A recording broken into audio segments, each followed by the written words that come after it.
First Samuel and read a little bit about the choice of Israel when it comes to who they would choose as a king.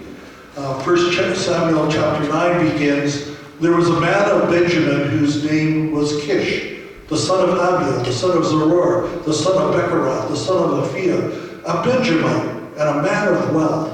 And he had a son whose name was Saul, a handsome young man. There was not a man among the people of Israel more handsome than he.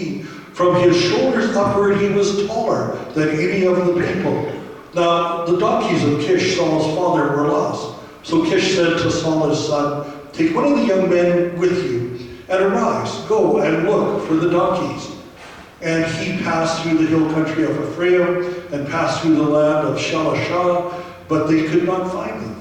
And then they passed through the land of Shalim, but they were not there. And then they passed through the land of Benjamin, but did not find them. And when they came to the land of Ziph, Saul said to his servant who was with him, come, let us go back, lest my father cease to care about the donkeys and become anxious about us. But he said to him, the servant, behold, there is a man of God in this city, and he is a man who is held in honor. All that he says comes true. So now let us go there. Perhaps he can tell us the way we should go. And then Saul said to his servant, but if we go, what can we bring the man? For the bread in our sacks is gone, and there is no present to bring to the man of God. What do we have? And the servant answered Saul and said, here, I have with me a quarter of a shekel of silver, and I will give it to the man of God to tell us our way. Formerly in Israel, when a man went to inquire of God, he said, come, let us go to a seer. For today's prophet was formerly called a seer. And Saul said to his servant, well said, come, let us go. And so they went to the city where the man of God was. Last year before Christmas and at the end of January, kind of interspersed between our Christmas messages and our Easter messages, we were taking a look of the time of transition of the nation of Israel. The time when they transitioned from being a theocracy, which was a culture or a group of people ruled by God, to an autocracy, and in this case, having a king. And we were looking at the transition, why it was happening, and what the implications were to the nation of Israel.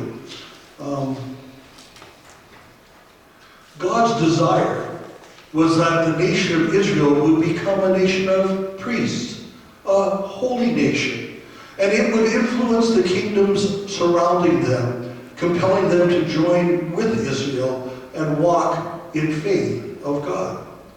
And if Israel had held fast to God's plan, everything would have been different.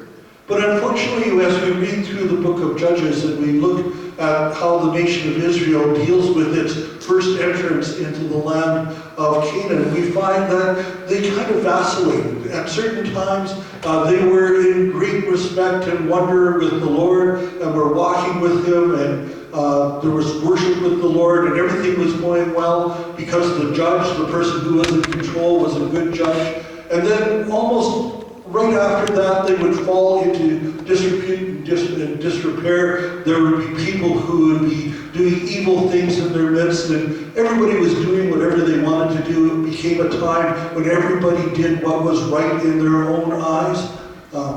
This morning I was following a student driver, and it really seemed like they just wanted to drive as if everything that they did was all right, and everybody else had to get out of the way. And believe me, the way that they were driving, I got out of the way pretty quickly. But if Israel held fast to the rules of God, everything was going to be different. What happened, though, was as they began to disobey God, the people around them, the cities and the nations around them began to encroach on the Israel territory. They began to grow stronger, and gradually the nation of Israel felt panic. They felt as if they weren't going to be able to succeed anymore. They gradually lost faith in God's plan. And so rather than judges or following after a priest. They said, we want a king.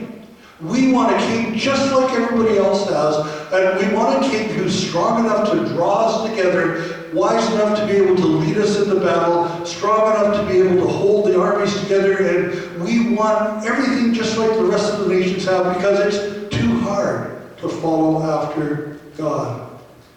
And so we read from Samuel this morning.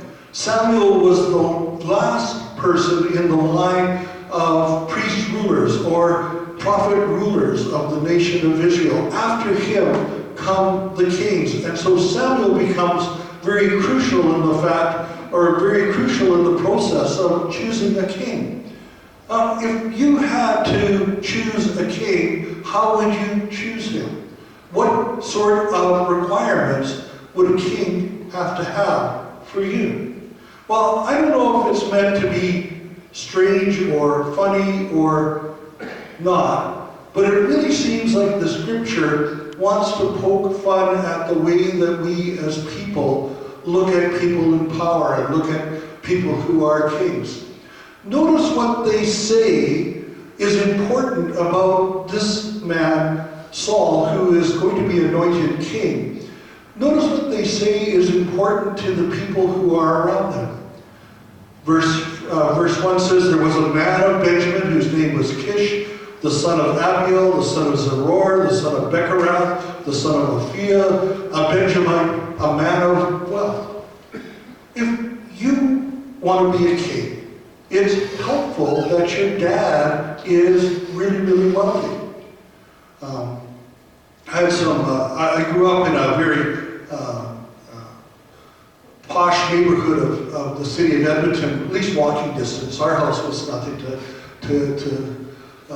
look at, but there were some wonderful homes. I had one friend, his dad was the vice president of Woodward's Corporation. They lived on a place, I don't know if you know Edmonton well, but they had a house right in the middle of Tweedsburg Crescent, just north of Glenora in the city of Edmonton. We went to a party there when I was in grade 11 or 12 or something like that. And as you walked in, you were just greeted by this beautiful staircase that took you up into the upper area. If you turned to your left, you went into their living room. At one end of their living room, there was a stereo, and there were two speakers that were about this high. There were only 6 speakers like that in the entire province of Alberta at that time. 2 of them were in the Jubilee Auditorium South, 2 of them were in the Jubilee Auditorium North, and 2 of them were in my friend's living room playing his stereo music. If you walked another 5 feet, you'd come to his organ. It was a Hammond or some sort of organ, 5 or 6 registers. It just filled the house with sound. I remember playing there once, and there was a girl another 10 or so feet away from me. She was banging away on the grand piano that was at the end of the room. And in the summertime, you could actually open up the doors and go out to their swimming pool in the backyard of this house. I only knew him as an acquaintance. We went to school together until we were in grade 10, and in grade 10, his father shipped him off to one of those exclusive schools a residential school, not like the natives went to, but this was a residential school like the princes from England would go to, and he was there. His dad was wealthy. Well, how did that help him? Well, for one thing, he grew up with the children of other wealthy people. And I had a friend, he said, I'm working my hardest in order to make money. And he told me what the rate was, and I realized he was getting paid 3 times as much as I was for me working just as hard. But he got a job because his dad was wealthy enough to be able to influence others to hire him to do other things. I've had people bussing me at restaurants that have Rolex watches on. And I look at that Rolex watch and the age of the guy is maybe 21 or so, and think to myself, wow. But they're not bussing tables at the A&W on 8th Street. They're downtown in the poshest and the most expensive restaurants, so that when the tips start to come in, they make a lot of money. Not only that, they also they learn who the players are and who the makers are and how to get to know people and how to do things properly. It helps to be wealthy in order to know who you can count on and who can do certain things for you. They walk in similar circles. Verse 2 says that he had a son whose name was Saul, a handsome young man. Good looks will take you a long way in this life. Many of us are old enough to remember the hubbub that went when Richard Nixon and John F. Kennedy were on the first televised debate. Richard Nixon, by all accounts, was much better prepared, and he won hands down on just the stuff that they were talking about. He won hands down as compared to JFK. But when it came time for the people to choose, they chose JFK. Because Richard Nixon looked like he started out with a light shadow and ended up with a 5-day growth as he talked to people, and people just didn't trust him. Mind you, I'm not sure why they would, but they didn't trust him, and they looked at JFK. Why? Because this guy is a hunk. This guy looks so good. This is a leader. This is what a leader is supposed to look like. Now, I don't know about you, but I've been following the debates for the Conservative Party. One of the things that they work really hard at is making their opponents look bad. And so you wonder how important those kind of things are. But even beside all of those things, there was something else that set Saul apart. It says it right here. It says, from his shoulders upward, he was taller than any of the people. Now, if there's anything that qualifies somebody for leadership of a country, it's the fact that they're tall, right? I can ask you, who was taller? Pierre Elliott Trudeau or Joe Clark? Do you want to know the truth? Clark was 6'1". Trudeau was 5'9". Interesting. But height seems to be an important thing. God is saying to them, this is the fellow that we're going to choose as our king. He's going to be the son of a rich man. Like Tevye, if I were a rich man, That's what we want, isn't it? We want to be the rich guy because he gets to sit in the right place in the temple. He gets to do things. But he talks, people listen to what he has to say. And God's saying, this man you're choosing for king, he's wealthy. He's handsome. He's taller than everybody else. If anything qualifies you for leadership, being taller is mega important. How far have we improved, I wonder? I sometimes shake my head when it comes to political things.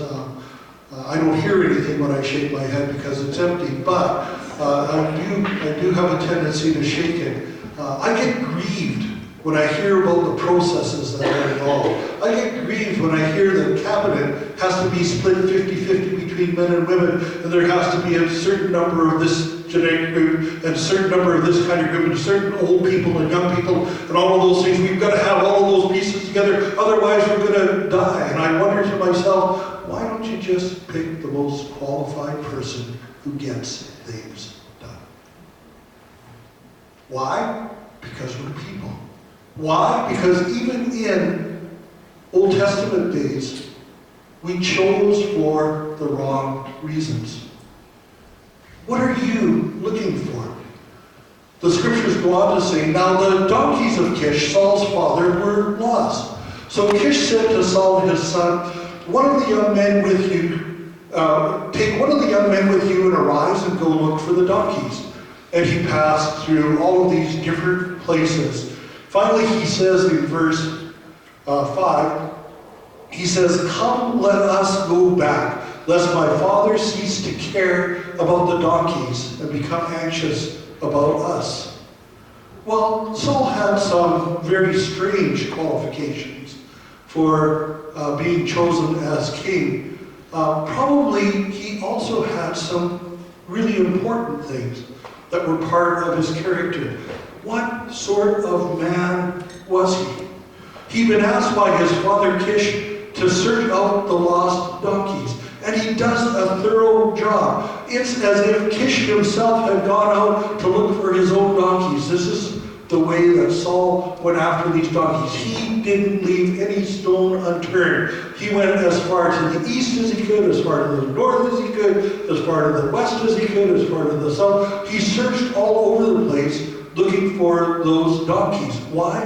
Because they were his father's donkeys. Why? Because he was a man who cared about what his father thought and how he felt about things.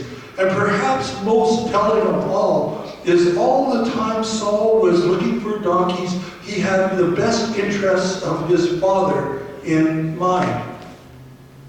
There's a certain level of nobility and good character that puts others first. Maybe that's why. Maybe that's the reason why God is able to bring forth Saul to the people and say, this is a man worthy to be your king. Now, you may look at his size. You may look at how handsome he is. You may look at how much credit he has on his credit cards, or how many Lexuses he has parked in his driveway, or whatever the case may be. Those are things that you look at, but this, God says to us, is what I look at. And what I look at is somebody who takes the business of his father as important as his own business. And not only that, he realizes that his father cares for him and loves him more than he cares for the donkeys. He's more worried about Saul than he is about any donkeys. And so it comes a time when Saul says to his servant, we should go home because it's grieving my father that we're away from him. You know, you can't help it if you're tall. You can't help it if you're good looking. You can't help it, well, maybe you can help it if you're rich or not. But you can choose to live a life of integrity. You can choose to live a life in which you honor and put other people above you. You can choose to live a life in which mom and dad would be very, very proud of you. And you can say, my son the doctor? No. My son the one who loves me. My son is the one who comes and helps me. My son is the one who tells me that he sends me flowers on Mother's Day. He looks after me. Had a long, interesting time with our youngest. One Mother's Day, he decided that rather than spend time with his mom, which she had asked him and promised him to do, he got an invite to go skydiving. Guess what he did? He went skydiving. This year, he phoned me a week before Mother's Day and said, is it Mother's Day this weekend? I said, no, next weekend. Okay, good. He said, tell Mom that I phoned her a week ahead of time just in case I forget. And he was actually the one who phoned us first on Mother's Day and woke Joyce up out of her sleep. But moms don't mind that, do they? They love to hear from their children. It's good to see young people acting in integrity. Things that aren't important to them. Things that they don't care about. Things that don't mean anything to them, but they mean something to us. They mean something to you. They honor and they give back. That's what this man is showing here. He was a man of integrity. Something that he could choose to do. There's a good movie out there. Denzel Washington stars in it. I don't know if you've ever seen the movie Antoine Fisher. Anybody ever seen it? Yeah. It's a good film. It's about a young fellow in the Navy who's getting into trouble all the time. He finally gets assigned to a psychiatrist who's going to help him get through this. Denzel Washington plays the psychiatrist.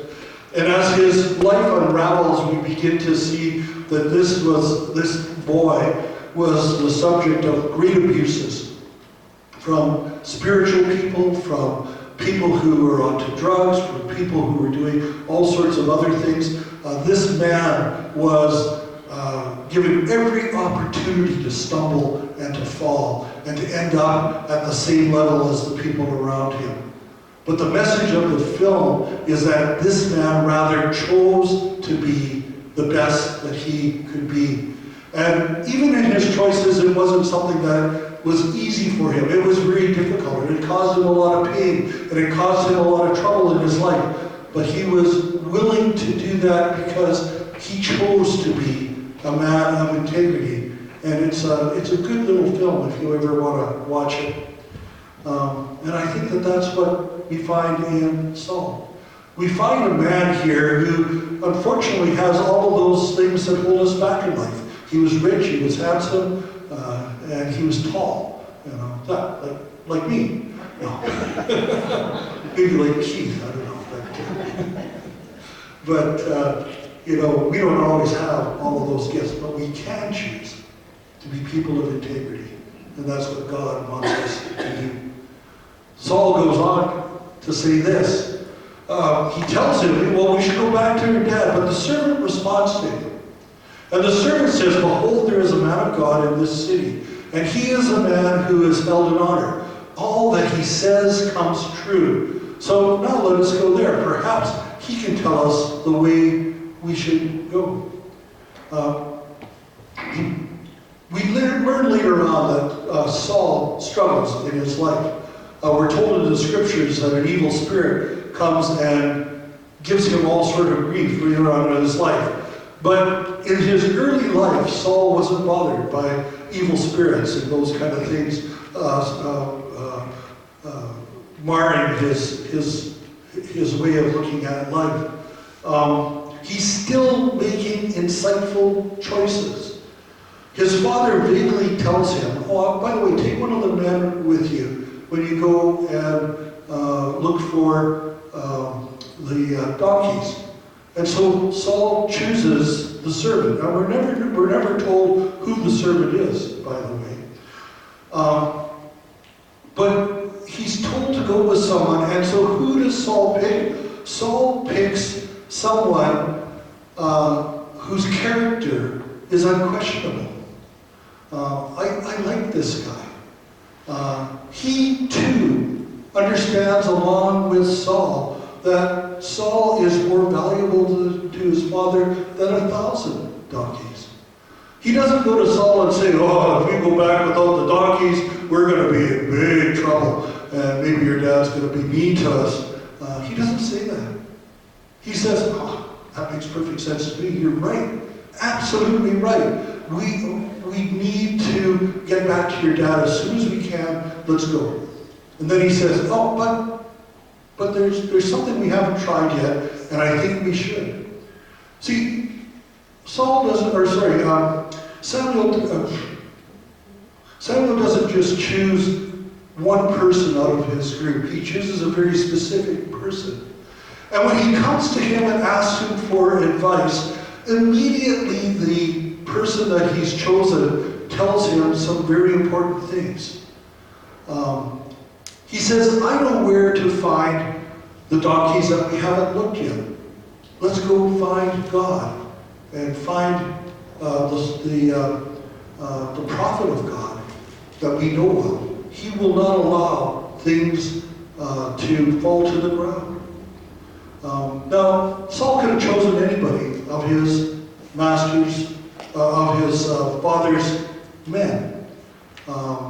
They could have told Saul where the prostitutes were. They could have told Saul where the bars were. They could have told Saul where the gaming establishments were, or where the car show was, or the truck show was, or the best movies in town, or whatever else might be. He had a choice of anybody in there, but Saul chose a person who knew where to find God. And he says, come, let's go and let's find God. Let's ask God together, just on a whim. Maybe we'll get the answer that we're looking for. And he was willing to pay. Well, that's a really good friend, isn't it? When you invite them along and they say, oh, by the way, I've still got some money left. You want to spend it? I'll take you out for a meal or whatever. Wow, that's pretty good. This servant had a quarter of a shekel left. Not a lot. In fact, a very, very little amount. But when it's all that you have, even a little is a lot.